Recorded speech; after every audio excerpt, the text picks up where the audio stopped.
Hello दोस्तों, basic electrical channel में आपका स्वागत है। आज हम बात करेंगे कि अल्टरनेटर के अंदर डायोड क्यों लगाए जाते हैं और वायर बाउंड रेजिस्टेंस क्यों लगाई जाती है, एवीआर का क्या रोल होता है और अल्टरनेटर के ऊपर जिसे आप चोक कह देते हैं ये ट्रांसफार्मर क्यों लगाए जाते हैं। तो दोस्तों, सबसे पहले मैं सिंगल फेस अल्टरनेटर के बारे में ही आपको अच्छी तरह से समझाऊंगा, तभी आपको थ्री फेस अल्टरनेटर के बारे में समझ में आएगी। तो ये एक 7.5 किलोवाट का अल्टरनेटर है। देखिए, 4 डायोड इसके ऊपर लगे हुए हैं। ये क्यों लगे हैं, इनका क्या काम है और क्यों इसे लगाया जाता है। उसके बाद देखिए, यहाँ पर भी डायोड लगे हुए हैं। ये इतने सारे डायोड यहाँ पर लगे हुए हैं और ये डायोड क्यों लगाए जाते हैं। और उसके बाद बात आती है, और ये हैं स्लिप रिंग और कार्बन ब्रश। दोस्तों, इस वीडियो को बनाने का जो मेरा मकसद है ना, वो आपको ये बताना है, जो मेन टॉपिक है, कि अल्टरनेटर के अंदर जो फील्ड कॉइल होती हैं, फील्ड को 2 तारों से वाइंड किया जाता है। एक तो तांबे की पतली तार होती है और एक तांबे की मोटी तार से फील्ड को वाइंड किया जाता है। आखिरकार 2 कॉइलों को क्यों लगाया जाता है फील्ड पर। तो दोस्तों, इस चित्र के अंदर मैं आपको दिखा रहा हूँ, ये एक सिंगल फेस के अल्टरनेटर का चित्र है। यहाँ पर आप देख सकते हैं एक ब्रिज रेक्टिफायर बनाया गया है और IN 5408, जो ये संतरी रंग की जो मैंने लाइन खींची हुई है ना, ये पतली तार है जो अल्टरनेटर के फील्ड के ऊपर जो कॉइल गई हुई है ना, यानी कि फील्डों को जो वाइंड किया गया है पतली तार से, ये मैंने संतरी रंग के अंदर दिखाया है। और जो मोटी तार है उसको मैंने जामुनी रंग के अंदर दिखाया हुआ है। तो पहले मैं बात करूंगा कि अल्टरनेटर AC वोल्टेज पैदा करता है और कैसे पैदा करता है। मैं बात सिंगल फेस अल्टरनेटर के बारे में कर रहा हूं, तभी आपको अच्छी तरह से समझ में आएगा। ये S और N, साउथ पोल और नॉर्थ पोल, ये फील्ड हैं अल्टरनेटर की, और बीच में ये अल्टरनेटर का या आर्मेचर कह दिए या रोटर कह लीजिए इसे, इसके ऊपर 2 स्लिप रिंग लगे हुए हैं। यहीं से 2 तारें उठकर गई हुई हैं। ये याद रखना कि जब भी आप अल्टरनेटर चलाते हैं, ठीक है, हमने 2 तारें किसी लोड से हटाई हुई हैं। दोनों तारों पर अगर आप टेस्टर के साथ चेक करेंगे ना, तो दोनों तारों पर ही फेस शो होगा। जी हाँ, फेस शो करेगा टेस्टर दोनों तारों पर। और एक तार पर 80 वोल्ट आएंगे AC और दूसरी तार पर 150 वोल्ट AC आएंगे। लोड आपने अल्टरनेटर पर डाला हुआ है या नहीं डाला हुआ, ये वोल्टेज तो ऐसे के ऐसे ही रहेंगे और दोनों तारों में आपका टेस्टर जगेगा ही जगेगा।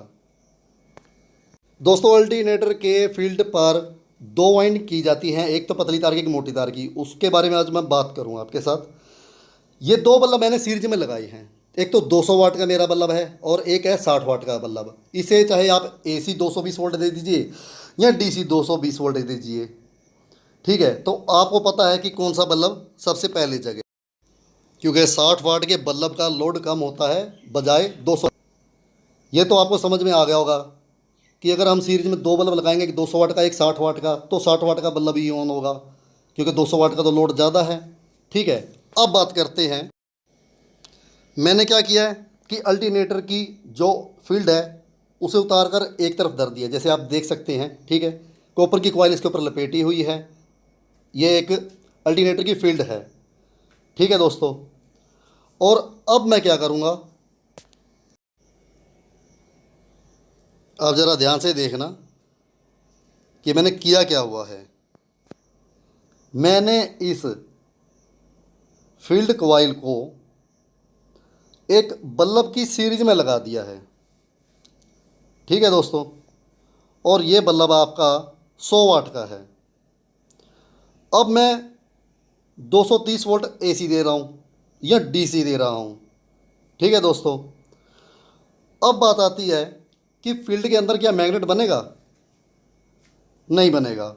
अब जैसे जैसे मैं जहाँ पर 100 वाट का बल्ब लगाया है, यहाँ पर और बल्ब लगा देता हूँ। जैसे मैंने 10 बल्ब लगा दिए या 20 बल्ब लगा दिए, धीरे धीरे उनकी संख्या बढ़ाता चला जाऊँगा। तो एक टाइम तो ऐसा आएगा कि मान लीजिए मैंने यहाँ पर 100 बल्ब लगा दिए, 100 वाट के। तो उससे क्या होगा कि इस फील्ड कॉइल के अंदर मैग्नेट बनना शुरू हो जाएगा। ये वैसा ही है जैसे 200 वाट के बल्ब को और 60 वाट के बल्ब को मैंने सीरीज में लगाया था और 60 वाट का बल्ब ऑन हो गया था। अगर 100 वाट के बल्बों की संख्या ज़्यादा हो जाएगी, ठीक है, लोड ज़्यादा हो गया, लोड ज़्यादा हो गया तो इस कॉइल के अंदर हमारी जो वोल्टेज है इसके अंदर ज़्यादा जाएगी और होगा क्या कि फील्ड कॉइल के अंदर मैग्नेट ज़्यादा बनना शुरू हो जाएगा। तो दोस्तों अल्टरनेटर के अंदर जो मोटी तार की वाइंडिंग की जाती है फील्डों पर, वो एक सीरीज वाइंडिंग होती है लोड के। अल्टरनेटर से जब हम बिजली लेते हैं ना, तो वो उस मोटी तार में से घूमकर ही हमें वोल्टेज मिलती है। जैसे जैसे हम लोड डालते चले जाएंगे अल्टरनेटर पर, वैसे वैसे क्या होगा, अल्टरनेटर की उस मोटी तार जो फील्ड कॉइल पर वाइंड की गई है उसके अंदर उतना ही मैग्नेट बनना शुरू हो जाएगा। दोस्तों ये थ्योरी सिंगल फेस के अल्टरनेटर पर भी लागू होती है और 3 फेस के अल्टरनेटर पर भी लागू होती है। 3 फेस के अल्टरनेटर पर क्या किया होता है कि जो जिसे आप चोक कहते हैं वो 3 फेस का एक ट्रांसफार्मर ही होता है। 3 फेस के ट्रांसफार्मर को सीरीज में लगा दिया जाता है और वहीं से उठाकर आगे हमें फेस मिल जाते हैं। जब जैसे जैसे हम उस पर लोड डालते हैं तो ट्रांसफार्मर क्या करेगा, अपनी प्राइमर पर जैसे उसका लोड डालेगा वैसे ही वो सेकेंडरी उतनी ज़्यादा वोल्टेज देगा। और सेकेंडरी के आगे डायोड लगे होते हैं, डायोड से आगे क्या होता है, अल्टरनेटर के फील्ड कॉइलों के साथ उसका कनेक्शन होता है, उतने ज़्यादा फील्ड कॉइल मैग्नेट बनाना शुरू कर देती है। अब आप ज़रा इसे ध्यान से देखें।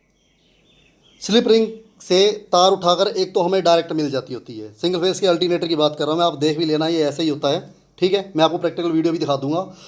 दूसरी स्लिप रिंग से तार उठाकर आगे डायोड पर जाती है, ठीक है, उसके बाद वो सप्लाई उठकर अल्टरनेटर के फील्ड पर जो मोटी तार की वाइंड की होती है ना, ठीक है, उसमें से होकर फिर दूसरी साइड डायोड पर आ जाती है और वहाँ से उठकर आगे फिर हमें आगे सप्लाई मिलती है, जहाँ पर मैंने ये 230 वोल्ट एसी लिखा हुआ है। और जो ये पतली तार है, जो मैंने ये संतरी रंग से ये तार बनाई हुई है, आपको दिखाया हुआ है, ठीक है, क्या होता है कि शुरू में जब अल्टरनेटर चलता है तो शुरू में तो आपको पता ही है कि किसी मैग्नेटिक फील्ड के अंदर जब चालक को घुमाया जाता है तभी विद्युत धारा प्रवाहित तो होती है उस चालक के अंदर। तो दोस्तों होता क्या है कि शुरू में जब अल्टरनेटर को हम के रूटर को घुमाते हैं तो उसके स्लिप रिंगों से कुछ एसी वोल्टेज निकलती है। वही एसी वोल्टेज आगे जाती है ब्रिज रेक्टिफायर के ऊपर, जहाँ पर मैंने ये पॉजिटिव और नेगेटिव लिखा हुआ है IN 5408, ठीक है। यहाँ से एक तार उठाकर जाएगी आगे, यहाँ पर एक वायर वाउंड रेजिस्टेंस लगी हुई है 100 ओम की, ठीक है दोस्तों।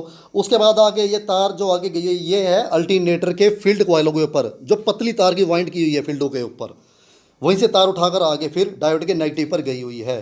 अब जैसे जैसे इसे एसी वोल्टेज मिलेगी वैसे वैसे ये डीसी वोल्टेज इन तारों को दे देगा, पतली तारों को, और इनमें मैग्नेट बनना शुरू हो जाएगा। मैग्नेट बनता चला जाएगा और क्या होगा, अल्टरनेटर के स्लिप रिंगों पर वोल्टेज आनी शुरू हो जाएगी, ठीक है।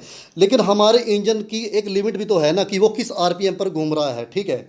उसी पर हमने सेट किया हुआ है कि 200 वोल्टेज हमको मिल रहे हैं। अब हम अल्टरनेटर के ऊपर लोड डाल रहे हैं, ठीक है। अभी मैंने बात मोटी तारों की नहीं की है, सिर्फ पतली तारों की बात की हुई है अभी, ठीक है।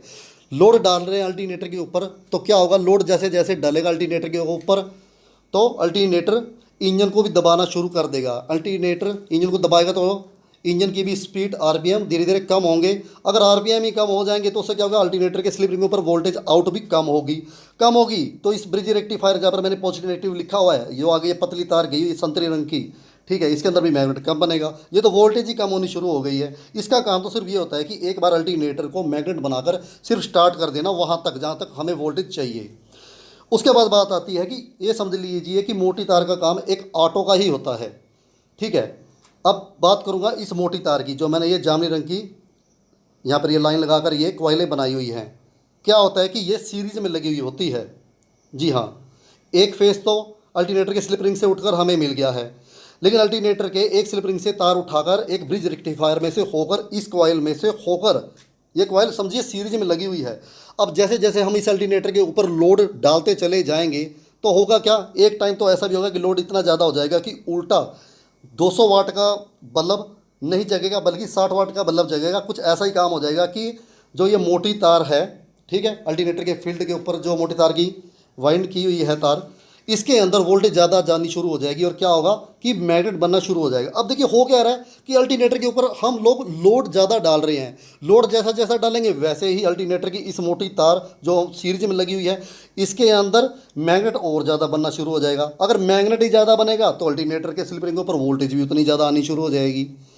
तो ये वाली थ्योरी है कि अल्टरनेटर के अंदर दो फील्ड कॉइलें क्यों होती हैं, एक पतली तार और एक मोटी तार क्यों होती है। पतली तार का काम होता है कि परमानेंट एक मैग्नेट तैयार करके एक तरह का उसको स्टार्टिंग में ले आना। उसके बाद ऑटो का काम होता है मोटी तार का कि जैसे जैसे लोड डलेगा ये मोटी तार उतना ही मैग्नेट ना कर दे देगी जितनी हमें वोल्टेज की एकदम जरूरत पड़ेगी। दोस्तों इसी प्रकार आगे मैं थ्री फेस के चौक के बारे में बात करूंगा, लेकिन उससे पहले मैं आपको थोड़ी सी एक बेसिक नॉलेज और दे देता हूं। अल्टरनेटर की तारें हमने उतारी हुई हैं, लोड नहीं है उन पर, ठीक है। हमने जनरेटर स्टार्ट कर दिया, अल्टरनेटर का रूटर घूम रहा है, ठीक है। अल्टरनेटर की दोनों तारों पर तो टेस्टर जगेगा जगेगा। एक तार पर तो 80 वोल्ट एसी आएंगे क्योंकि ये तो उस मोटी तार की कॉइल के सीरीज में से होकर आया हुआ है। और दूसरी तार पर जो कि स्लिप रिंग से सीधा उठाकर हमें मिल जाती है उस पर 150 वोल्ट एसी रहते हैं। लोड में भी रहेंगे और बगैर लोड के भी इसके अंदर एसी वोल्टेज इतने ही रहेंगे। अब आ जाती है थ्री फेस की थ्योरी। थ्री फेस के अल्टरनेटर के अंदर 3 स्लिप रिंग होते हैं, ये तो आपको पता ही है। तीनों स्लिप रिंग से तारें उठाकर आगे चौक यानी कि एक ट्रांसफार्मर पर दी जाती है। ट्रांसफार्मर को सीरीज में रखा जाता है। आगे जो तार हमें मिलती है लोड के लिए, ठीक है, ट्रांसफार्मर को सीरीज में रखा गया है प्राइमरी के थ्रू, और प्राइमरी से एक तार चली जाएगी और दूसरी साइड से हमें तार मिल जाएगी लोड के लिए। अब जैसे जैसे हम थ्री फेस के अल्टरनेटर पर लोड डालते चले जाएंगे इसके प्राइमरी के अंदर उतने ज़्यादा ईएमएफ पैदा होंगे जिसकी वजह से इसके सेकेंडरी पर उतनी ज़्यादा वोल्टेज आएंगे। यूँ समझिए कि इस ट्रांसफार्मर को सीरीज में लगाया गया है, यानी कि प्राइमरी की तार को सीरीज में लगा दिया गया है। थ्री फेस का ट्रांसफार्मर है, जैसे जैसे लोड डालेंगे प्राइमरी के अंदर उतना ज़्यादा करंट जाएगा, सेकेंडरी पे उतनी ज़्यादा वोल्टेज देगा। सेकेंडरी के आगे डायोड लगे होते हैं, डायोड से आगे डीसी वोल्टेज अल्टरनेटर के फील्ड कॉइलों पर जाती होती है। अब जैसे जैसे लोड डालते चले जाएंगे ट्रांसफार्मर ने क्या करना है, प्राइमर पर हम जितनी ज़्यादा वोल्टेज देंगे ट्रांसफार्मर का तो सिंपल ही है कि वो आगे सेकेंडरी पर उतनी ज़्यादा वोल्टेज देगा। अब जैसे ही सेकेंडरी पर वोल्टेज देगा आगे डायोड लगे हैं वो डीसी बनाकर आगे अल्टरनेटर के फील्ड कॉइलों पर उतनी ज़्यादा डीसी वोल्टेज देगा जिससे फील्ड कॉइलों के अंदर फील्ड के ऊपर उतना ज़्यादा मैग्नेट बनना शुरू हो जाएगा। मैग्नेट ज़्यादा बनेगा तो अल्टरनेटर के स्लिप रिंगों पर उतनी ज़्यादा वोल्टेज आएगी। और ये ऐसे ही नहीं आएगी, लोड अगर ज़्यादा डालेंगे तो क्या होगा, सीरीज में ट्रांसफार्मर के ऊपर उतना ही ज़्यादा वोल्टेज आएगी। ये वही थ्योरी है जो अभी भी समझाई थी कि एक 200 वाट का बल्ब और एक 60 वाट के बल्ब को अगर हम सीरीज में लगाते हैं तो होगा क्या, 60 वाट का बल्ब ही जगेगा। तो अगर लोड ज़्यादा होगा तो ट्रांसफार्मर के प्राइमरी के अंदर वोल्टेज ज़्यादा नहीं तो सेकेंडरी के अंदर ये वोल्टेज उतनी ही ज़्यादा निकालेगा। उम्मीद है दोस्तों कि आपको मेरी ये वीडियो पसंद आई होगी। आप कहेंगे कि एवीआर के बारे में तो बताया ही नहीं। तो दोस्तों एवीआर का क्या काम होता है, इसको 2 फेस दिए जाते हैं अल्टरनेटर से उठाकर ही, और अल्टरनेटर से ही उठाकर न्यूट्रल दिया जाता है। होता यह है कि आउटपुट वोल्टेज जैसे जैसे डाउन होती है अल्टरनेटर की, इसके F1 और F2 पर डीसी वोल्टेज उतने ज़्यादा आ जाते हैं और यहाँ पर तारें लगती हैं अल्टरनेटर के फील्ड कॉइलों की। इसका पूरा नाम ऑटोमेटिक वोल्टेज रेगुलेटर होता है दोस्तों। ये कंट्रोल करती है डीसी वोल्टेज को, यानी कि अल्टरनेटर के फील्ड कॉइलों पर जो इसने डीसी वोल्टेज देनी होती है ना उसको ये कंट्रोल करती है। जैसे जैसे लोड डलेगा अल्टरनेटर के अंदर ये वैसे वैसे डीसी वोल्टेज को बढ़ा देगी जिससे अल्टरनेटर की फील्ड कॉइलों के ऊपर डीसी वोल्टेज जाएगी और मैग्नेट उतना ज़्यादा बनेगा। फील्ड कॉइलों का मैग्नेट ज़्यादा बनेगा तो अल्टरनेटर के स्लिप रिंगों पर उतनी ज़्यादा एसी वोल्टेज आनी शुरू हो जाएगी। उम्मीद है दोस्तों कि मेरी वीडियो आपको पसंद आई होगी।